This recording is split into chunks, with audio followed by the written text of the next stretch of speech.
So in this one, what you're talking about is actually having multiple activities in the same lesson and how each of these activities has a number of components to it. Yeah, thanks, Pauline. And what we want pre-service teachers to be thinking about is when they plan a lesson, how can we break that lesson down into 3, maybe 4 different activities? And as I said, as part of our introduction, you might be going into a particular lesson where you're going to focus on one activity. Why don't we give some consideration to how can we break that activity down into 3 or 4 sub-activities? And again, I'm going to draw on my own experiences because I know I've done it, where early on in my teaching, I might go in at the beginning of the lesson, I'd say the first 5-10 minutes, now this is what I expect you to do. I would go through a procedure for an experiment, for example, and then I say to them that I will see you in about 30 minutes time. Now, not that I'm leaving the classroom, but certainly we don't then come back together as a class till the very end. Now, whilst we might be still walking around doing other bits and pieces, one thing we miss, or I certainly missed, when students work for an extended period of time, is there are learning opportunities that they miss. And there are things that we don't do that we should be doing. So if I forward my teaching 20 years, I would now break that experiment down into, say, 3 parts. And for each part, I would almost do some sub-strategies that are repeated for each one. So for example, rather than give them all the instructions for the lesson in the first 10 minutes of the lesson, and then I get them the last 5 minutes to conclude, what I would do, I would break it down into bits and pieces.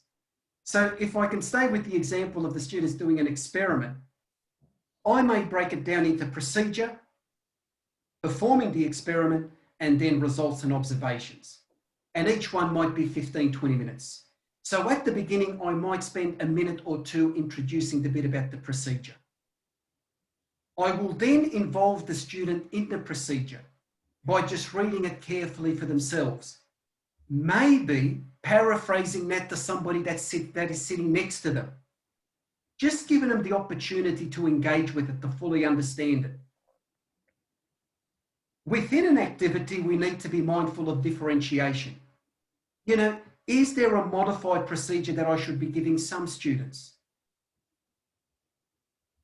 Am I giving students multiple exposures of doing something? So for example, when I look at a particular procedure, it might be written in one textbook a little bit different to another.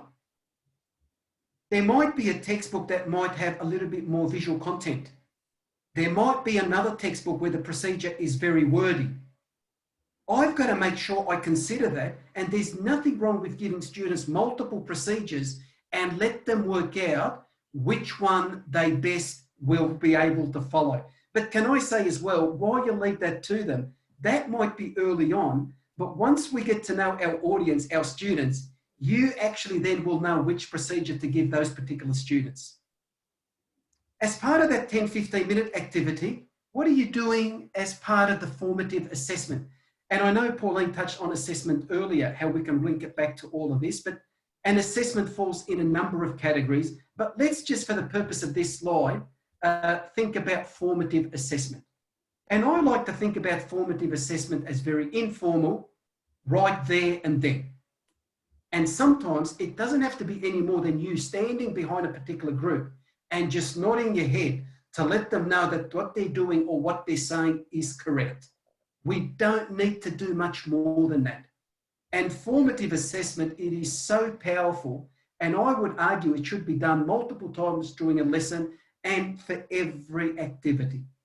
And then what feedback are we giving them? Rather than wait till the end of the lesson, till the end of the week, till the end of a unit of work, why don't we give that feedback right there and then during an activity? And I think if we get in this habit of breaking something down into multiple parts, and for every part, what are we doing? Give some consideration to what's our role? What are they going to do? How can I make their experience a little bit more meaningful? Differentiation, multiple exposures. What am I doing to give that prompt assessment or feedback, if you like. And once we do that within that first circle, when we move on to the next activity, there's every chance when we introduce the second activity, most of our students are on the same page. Whereas if we give them the procedure from the start, 15 minutes into the lesson, they could be anywhere. And by the time they get to that last minute of the lesson, there'll be quite a few students who won't get to where we want them to be. So be mindful of breaking a lesson down into multiple parts, and within every part of that lesson, give some consideration to these repetitive strategies that would make your overall lesson so much more productive.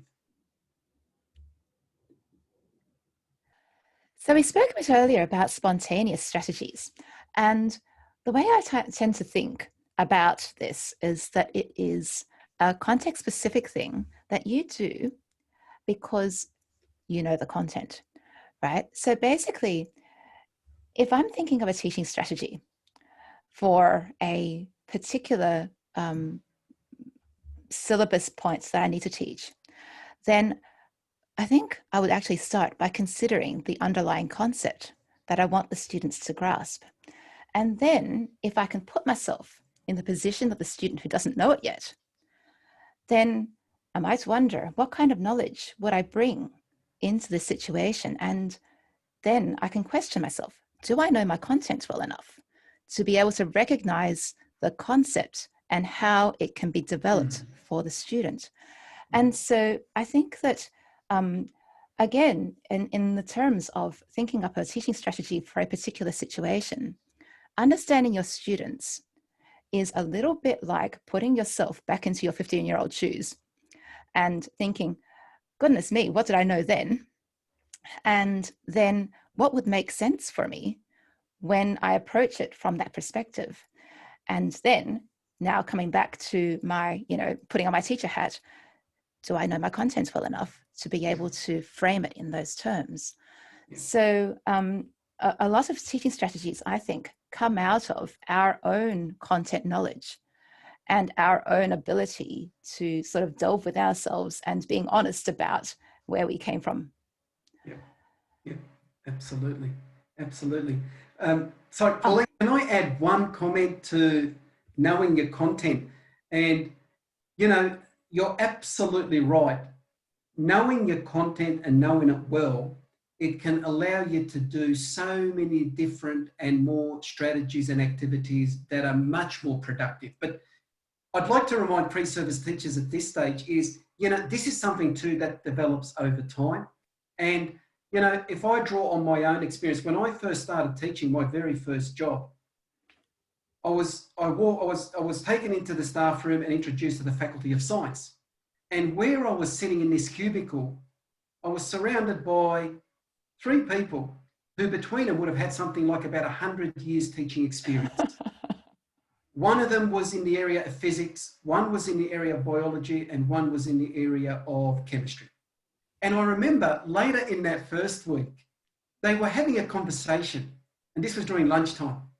And I was so interested in what they were saying, I actually turned around and I started listening to the conversation. And I remember one of my colleagues in my very first position, in my very first week, he quickly looked at me and he said, just listen. And can I say, you might think initially that's been a bit disrespectful, but he said it in a really nice way. And when I now reflect on that, I learned so much by being able to work with people who were so experienced and so knowledgeable. And why am I sharing that story? Well, 2 things: to demonstrate the power of listening, but 2, when I first started teaching, I thought I was ready to go. I thought I knew all the content. I thought I knew every strategy possible in teaching. But now that I reflect on that, if you ask me that question, I'll say to you, probably wasn't until about my 3rd, 4th, maybe 5th year of teaching that I started to feel really comfortable with the content, with the strategies, and with me simply just being in the classroom. So, we talk about the importance of knowing your content and, absolutely critical, but that will still develop with time. Actually, what was really interesting was in my first year out, and actually during my practicums, um, I went and gate crashed a whole lot of teachers' classes. Yeah, So basically, nicely, right? Ask for yeah, permission, all that sort of thing. But basically, I sat in the back of as many teachers' classes as would let me. And yeah, so I've watched everything. I've watched history classes and English classes yeah, and science classes. And when I was teaching maths my first year out, everyone was so kind. yeah. And I went and basically found the person who was an expert at teaching this. And I sat in the Yes, back of their class and I learned how to teach this. yes, So amazing, just the sort of stuff you pick up from osmosis watching another teacher. yes. And that's advice, Pauline, we give our students when they go on their practicum. We say, as well as focusing on your teaching and learning, go and observe as many classes as you can, and even those classes outside your discipline. You're absolutely right.